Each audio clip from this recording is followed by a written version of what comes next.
Assalamualaikum warahmatullahi wabarakatuh. Perkenalkan saya Alia Putri dengan NIM 4321901026. Di sini saya dari mata kuliah Perekonomian Indonesia dengan dosen pengampu Ibu Rike Pernamasari SEMAK. Pada hari Selasa pukul 10.15 sampai 12.45 dengan tujuan yaitu untuk memenuhi tugas besar 2 pada mata kuliah Perekonomian Indonesia. Langsung saja kita ke videonya. Baiklah, pada video kali ini saya akan memberikan materi tentang kebijakan pemerintah terhadap otonomi daerah. Konsep dan tujuan kebijakan pemerintah mengenai otonomi daerah dalam percepatan pembangunan. Di sini terdapat konsep otonomi daerah, yaitu kewajiban yang diberikan kepada daerah otonom untuk mengatur dan mengurus sendiri urusan pemerintah dan kepentingan masyarakat. Otonomi daerah merupakan suatu kesempatan bagi daerah untuk mengaktualisasikan dan mengoptimalkan potensi yang ada di daerah. Dengan segala kewenangan yang ada pada daerah yang telah diatur dalam peraturan yang berlaku, daerah harus bisa menjalankan dan melaksanakan kewenangan tersebut secara optimal dengan segala kekurangan dan kelebihan yang dimiliki oleh masing-masing daerah. Otonomi daerah memiliki suatu tujuan tersendiri untuk memberikan pencapaian atau percepatan kesejahteraan rakyat yang ada di daerah agar merata baik pengelolaan sumber daya alam dan sumber daya manusia itu sendiri. Dalam pelaksanaan otonomi daerah, maka daerah mempunyai kewenangan untuk mengatur dan mengurus daerahnya sendiri sesuai dengan potensi daerah tersebut. Hal ini termasuk mengatur tentang perencanaan pembangunan yang ada di daerah untuk pemerataan kesejahteraan rakyat. Persoalan pembangunan daerah otonom dapat dilihat dari sebuah kinerja dan dapat dilihat dari sebuah indeks kualitas manusia yang mampu diukur secara nyata sebagai subjek dari pembangunan itu sendiri. Klasifikasi dari indeks keseluruhan atau universal ini mampu diukur secara tingkat kualitas manusia suatu bangsa meliputi pendidikan, kesehatan, dan percepatan pembangunan daerah otonom. Hal inilah yang menjadi hubungan antara percepatan pembangunan dengan otonomi daerah agar kesejahteraan rakyat dapat terjalin secara merata. Selanjutnya, menurut Undang-Undang Nomor 32 Tahun 2004 tentang Pemerintahan Daerah. Yang pertama, otonomi daerah adalah hak wewenang dan kewajiban daerah otonom untuk mengatur dan mengurus sendiri urusan pemerintah dan kepentingan masyarakat setempat sesuai dengan peraturan perundang-undangan. Daerah otonom selanjutnya disebut daerah adalah satuan masyarakat hukum yang mempunyai batas-batas wilayah yang berwenang mengatur dan mengurus urusan pemerintah dan kepentingan masyarakat setempat menurut prakarsa sendiri berdasarkan aspirasi masyarakat dalam sistem negara kesatuan Republik Indonesia.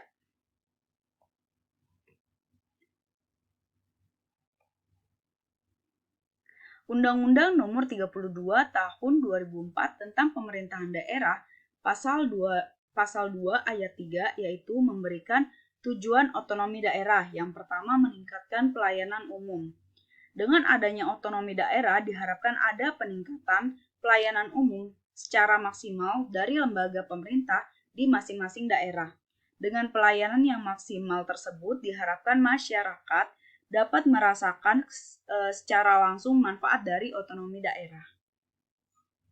Nomor 2, meningkatkan kesejahteraan masyarakat, di mana setelah pelayanan yang maksimal dan memadai, diharapkan kesejahteraan masyarakat pada suatu daerah otonom bisa lebih baik dan meningkat. Tingkat kesejahteraan masyarakat tersebut menunjukkan bagaimana daerah otonom bisa menggunakan hak dan wewenangnya secara tepat dan bijak sesuai dengan yang diharapkan. Dan yang terakhir, meningkatkan daya saing daerah.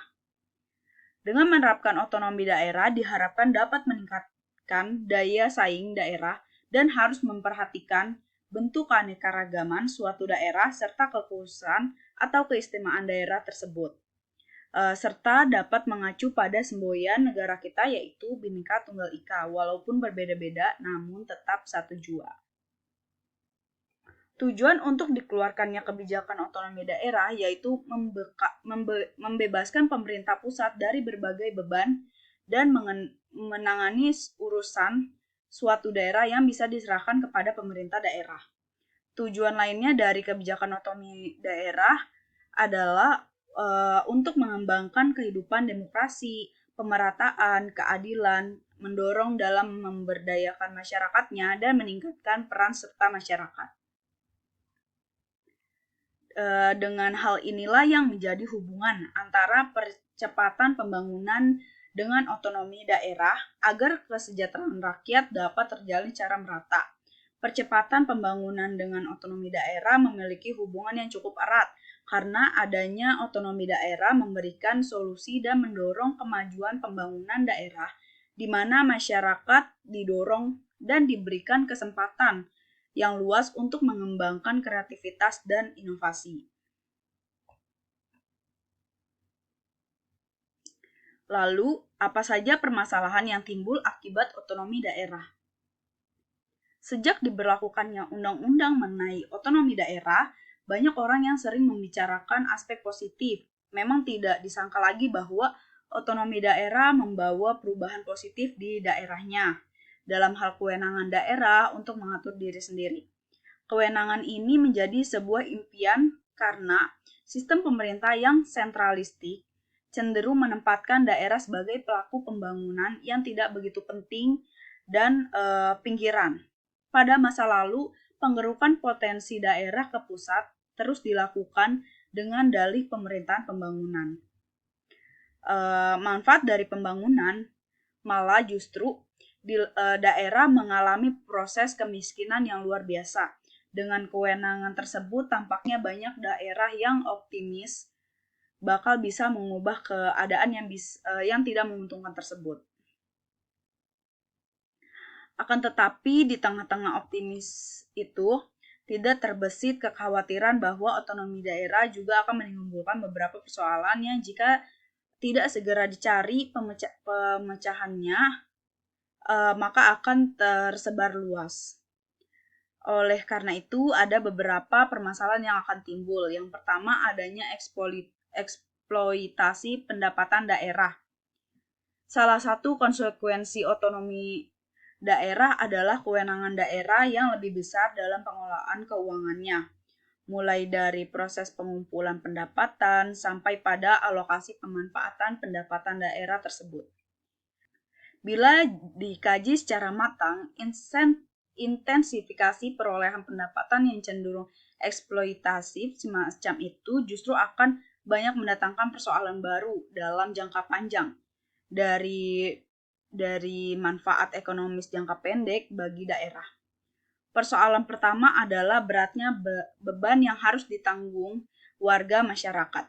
Meskipun satu item pajak atau retribusi yang dipungut dari rakyat hanya berkisar Rp100, akan tetapi jika dihitung secara agregat atau secara total, uang yang harus dikeluarkan rakyat berbulan-bulan tidaklah kecil, terutama jika pembayaran pajak atau retribusinya adalah orang yang tidak mempunyai penghasilan memadai.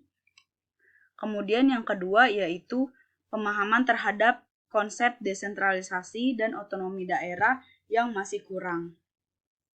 Desentralisasi adalah sebuah mekanisme penyelenggaraan pemerintah yang menyangkut pada pola hubungan antara pemerintah nasional dan pemerintah lokal. Desentralisasi diperlukan dalam rangka peningkatan efisiensi dan efektivitas penyelenggara pemerintah. Sebagai wahana pendidikan politik di daerah untuk memelihara keutuhan atau negara kesatuan atau integrasi nasional adalah mewujudkan dinamika demokrasi dalam menyelenggarakan pemerintah yang dimulai dari daerah.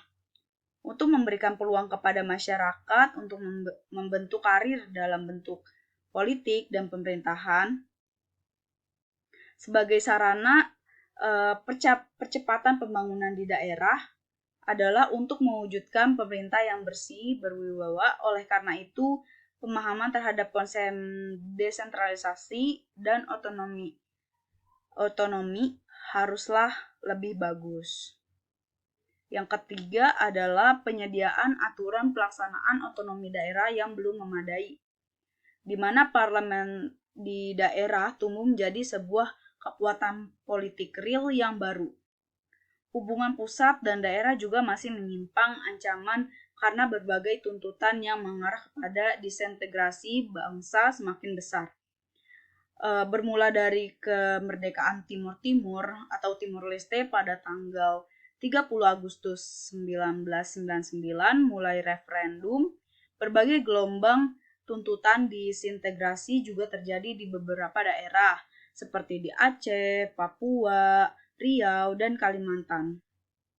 Meskipun ada sejumlah kalangan yang menganggap bahwa kemerdekaan Timur Timur sudah seharusnya diberikan karena perbedaan sejarah dengan bangsa Indonesia, adalah yaitu merupakan aneksasi rezim Orde Baru, tetapi efek domino yang menimbulkannya masih sangat dirasakan.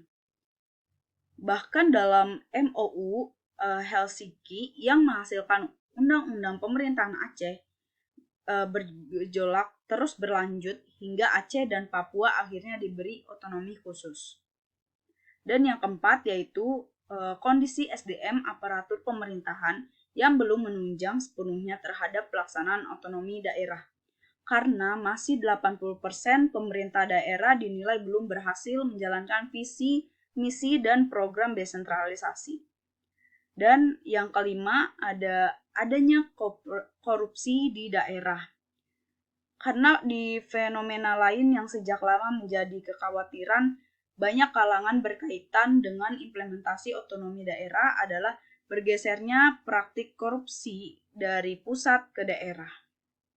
Dan yang terakhir adalah adanya potensi munculnya konflik antar daerah. Karena konflik horizontal yang terjadi antara pemerintah provinsi dengan pemerintah kabupaten atau kota sebagai akibat dari penekanan Undang-Undang Nomor 22 Tahun 1999 yang menekankan bahwa tidak ada hubungan hierarkis antara pemerintah provinsi dengan pemerintah kabupaten atau kota, sehingga pemerintah kabupaten atau kota menganggap bahwa kedudukannya sama dan tidak taat kepada pemerintah provinsi. Dengan pelaksanaan otonomi daerah muncul gejala etnosentrisme atau fenomena primordial kedaerahan semakin kuat. Indikasi etnosentrisme ini terlihat dalam beberapa kebijakan di daerah yang menyangkut pemekaran daerah, pemilihan kepala daerah, rekrutmen birokrasi lokal, dan pembuatan kebijakan lainnya.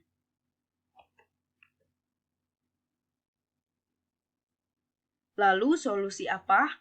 Menurut saya solusinya adalah pemerintah daerah bisa menempuh jalan dengan menyerahkan pengelolaan perusahaan daerah kepada swasta melalui privatisasi. Kemudian pemerintah juga seharusnya merevisi undang-undang yang dipandang dapat menimbulkan masalah baru. Lalu, apa kebijakan pemerintah selanjutnya terhadap masalah-masalah tersebut? Yaitu yang pertama adalah membuat master plan pembangunan nasional untuk membuat sinergi pembangunan di daerah agar menjadi landasan pembangunan di daerah dan membuat pemerataan pembangunan antar daerah. Yang kedua adalah memperkuat peranan daerah untuk meningkatkan rasa nasionalisme dengan mengadakan kegiatan penanaman nasionalisme. Yang ketiga adalah melakukan pembatasan anggaran kampanye karena menurut penelitian, korupsi yang dilakukan kepala daerah akibat pemilihan umum berbiaya tinggi membuat kepala daerah menjadi melakukan korupsi.